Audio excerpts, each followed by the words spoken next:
Let's get one thing straight right out the gate. If you told me last year that I'd be arrested in my own driveway barefoot, holding a cup of coffee, by two guys in plastic handcuffs over a 3-inch garden gnome, I would have laughed you out of the room. But here I am, bathrobe flapping, staring at two guys in off the rack uniforms who can't even spell police right on their badges while one yells at me to put my hands behind my back. And, let me tell you, nothing wakes you up faster than a fake cop with a toy badge barking about federal violation 47B unauthorized lawn ornament. That and the look on Mrs. Rodriguez's face as she films from her porch like she just paid for the VIP package at Suburban Drama Fest. If you're thinking, man, this sounds insane, trust me, you don't know the half of it. These two jokers have been scaring people around here for months. Fining old folks for flower pots, threatening to foreclose over Christmas lights, chasing people out of their own homes with enough paperwork to wallpaper the moon. You'd think they were running for evil neighborhood overlord. My neighbor, Mrs. Spencer. Sweet old lady bakes cookies for the block. She hasn't touched her roses in weeks. She's too scared they'll come sniffing around with a tape measure. But here's what they didn't know: I'm not exactly who I look like. After 15 years in my line of work, I can spot a scam from 3 blocks away. See, what would you do if a couple of fake cops tried to arrest you for having a garden gnome? No. Seriously, I'd love to hear your answer because what happened next? Well, let's just say things got a little lively. I moved into Maplewood Estates about 3 months ago for two reasons. First, my boss sent me to check out some reports of HOA fraud. Yeah, homeowners association gone wild, targeting elderly folks. Second, I needed a place where my daughter Emma could come hang out after my divorce. I figured what's more wholesome than a quiet suburb? Fresh start, quiet nights. Famous last words. Name's Theo Theodore Kane, if we're being formal. 15 years in the FBI, specializing in financial crimes. I've seen everything from art heists to Ponzi schemes, but nothing, and I mean nothing, prepared me for Brenda Hartwell, the self-declared Queen of Maplewood. First morning, I'm planting a few flowers when Mrs. Spencer appears, clutching a plate of cookies and glancing over her shoulder like she's passing me state secrets. Welcome to the neighborhood, she whispers, but watch out for the HOA president. Before I can ask what that means, up screeches a white BMW and out steps Brenda. 50-something blonde perfume, so strong it could stun a moose. She's got a leather folder clutched to her chest and a pair of stilettos that could double as ice picks. Mr. Kane, she chirps, waving a clipboard at my face like she's swatting a fly. Violations. Multiple. Your garden gnome's against protocol. Your mailbox flag is blue, not regulation navy. Your grass is too long. She's got a tape measure out before I can even blink, measuring my lawn to the millimeter. That'll be $450 in fines for your first week. And, you know what she says next? Lucky for you, we've upgraded our enforcement program. I just watch her sipping my coffee while my brain's running every scam profile I've ever learned. This isn't some grumpy neighbor. This is a system of racket. $150 per violation per day. Multiply that by a whole neighborhood, and you're talking about real money. Enhanced enforcement, I ask. She just gives me a smile that's all teeth and hands over a stack of official-looking papers. You'll see, she says like she's threatening me with a surprise party. That night, the neighbors trickle in. Mrs. Spencer brings Harold from across the street, the Patels from the corner. Everyone's got a story. She ran the Hendersons out in 4 months. The Kowalskis lasted 6 weeks. The Martinez family, she had them selling before Thanksgiving. Harold, old Korean War vet, sharp as a tack, shows me his own stack of violations. She goes after anyone new or anyone she thinks won't push back, he grumbles. So I do what any self-respecting FBI agent would do. I get to work. Dining table turns into a war room, paperwork everywhere. And what do you know? Every property sold after these enforcement actions went to Hartwell Properties, LLC. Big shocker. All bought dirt cheap. I start printing everything. Smell of ink filling the house, and every page just confirms what I already knew. This is organized theft wrapped up in HOA stationery. Next day, 3 more violations. Apparently, my doormat is the wrong shade of brown. Fines piling up. $750 and counting. Emma calls that night. Dad, there's a rumor at my school about some psycho HOA lady. Please tell me it's not you getting in trouble. Great. Now I'm embarrassing my own kid just trying to mind my business.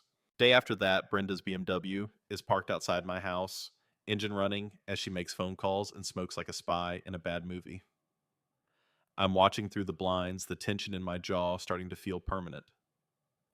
Around noon, Mrs. Spencer calls, nervous whispering. They left more violations last night, and there were 2 men in police uniforms asking questions about you. Now that's interesting. Well, that's not long after my phone rings, blocked number. Mr. Kane, this is Officer Rodriguez, HOA Enforcement Division. We need you to bring cash for your fines tomorrow morning. Now, there's no such thing as an HOA Enforcement Division, at least not one with any real police powers. But I play along. Sure, Officer Rodriguez. Whatever you say. Come morning, these 2 officers show up looking more like mall security than real cops. Badges are plastic handcuffs straight out of a dollar store. Rodriguez is tall, twitchy. Johnson's big, but tries too hard to look tough. You owe $1,247 in violations. Rodriguez barks, holding up paperwork that looks like it was made on a high school laptop. Pay up or face trespassing charges. I nearly spit out my coffee. Trespassing. On my own lawn, they don't like that much. We need compliance, or there'll be escalation. Johnson says, stepping closer. His cologne's so strong, it's like being mugged by a flower shop. So I ask for their badge numbers. They look at each other, busted. It's in the car, Rodriguez mumbles. Protocol requires we handle violations first.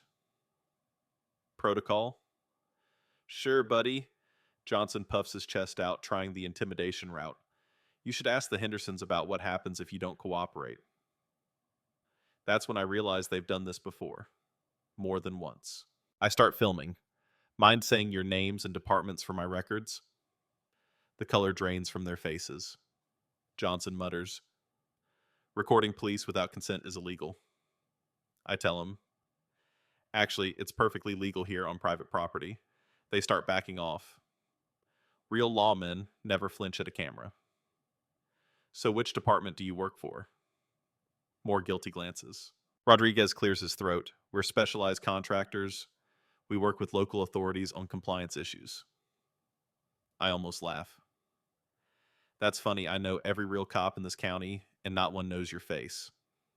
They keep pushing, but I'm done playing along. That afternoon, I take my footage to the local police. Sergeant Martinez, a 20-year vet, watches with his jaw clenched. We've never had an HOA enforcement division. These guys are impersonators, and that's a federal crime. Want to press charges? He asks. Not yet, I tell him. I want the whole network, not just 2 stooges. That night, I dig through HOA laws till my eyes burn.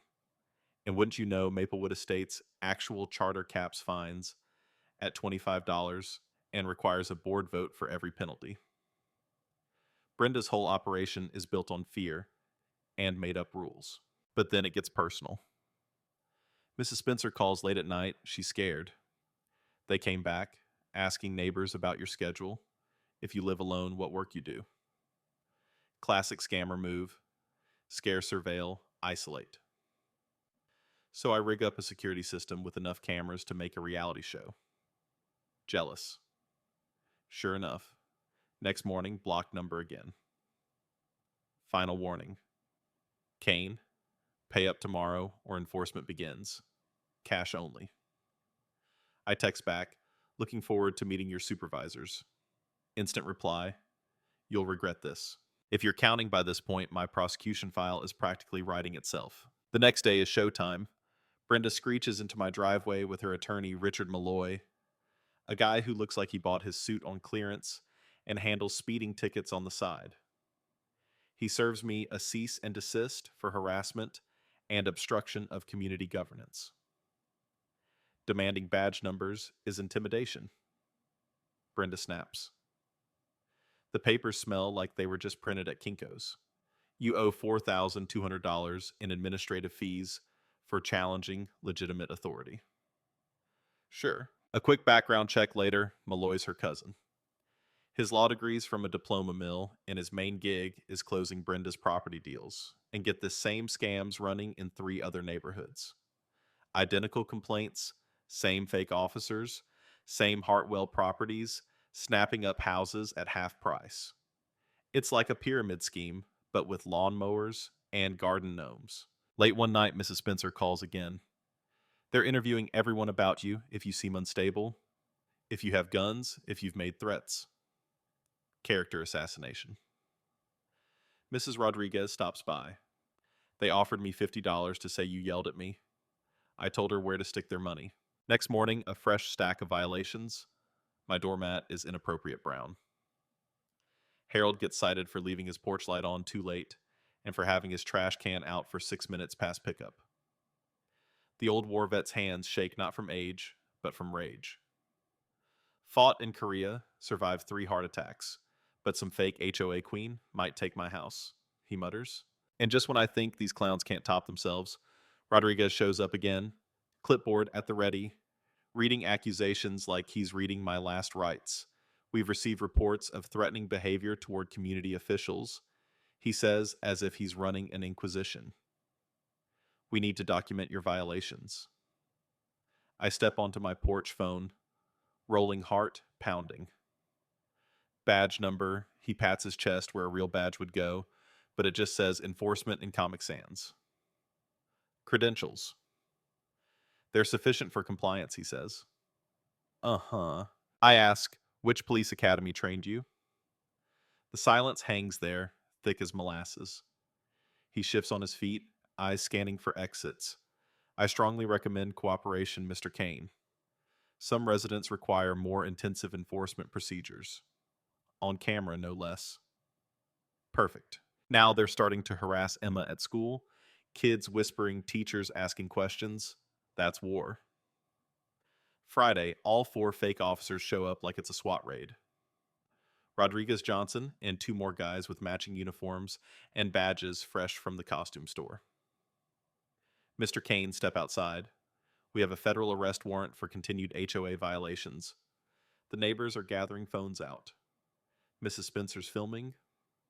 Harold's on his porch with a camera. Even Mr. Kowalski's shuffling up with his walker for a front row seat. I step out calm as can be. Which federal judge signed this? They hand me a document with so many fake seals, it looks like a kid's sticker book. Judge Morrison, Eastern District Federal Court, they say. Now I've met every judge in this district. There is no Judge Morrison. I ask to see the warrant. Sir, document review occurs during booking procedures, they insist. But now, they're surrounded by half the neighborhood. Mrs. Rodriguez goes live on Facebook. Harold snapping photos like a paparazzo. Mrs. Spencer is on the phone, and from what I can tell, she's talking to her nephew, the actual police officer. I raise my voice. Before we proceed, can you state your names, badge numbers, and which federal agency you work for? They glance around, sweating bullets. Questioning federal authority is obstruction. Rodriguez blurts. Actually, I say the Supreme Court says I have the right to verify credentials. Their story starts to unravel. One guy tries intimidation. We've executed this exact procedure dozens of times in multiple jurisdictions. I grin. Which jurisdictions I'd love to check with those federal courts? They freeze. And that's when Harold shouts, those uniforms are wrong, wrong, fabric, wrong badges, wrong everything. I outfitted federal agents for 3 years. These are costume shop specials. Phones are everywhere now. Rodriguez pulls out his phone and dials right in the middle of his supposed arrest. Excuse me, Officer Rodriguez. Who are you calling during this federal operation? He stammers. Back up. Mrs. Spencer walks up, phone in hand. Marcus, my nephew's a real cop. He says no federal agency arrests people over HOA violations, and he's on his way.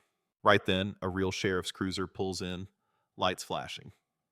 Out steps Sergeant Martinez, looking every bit the real deal.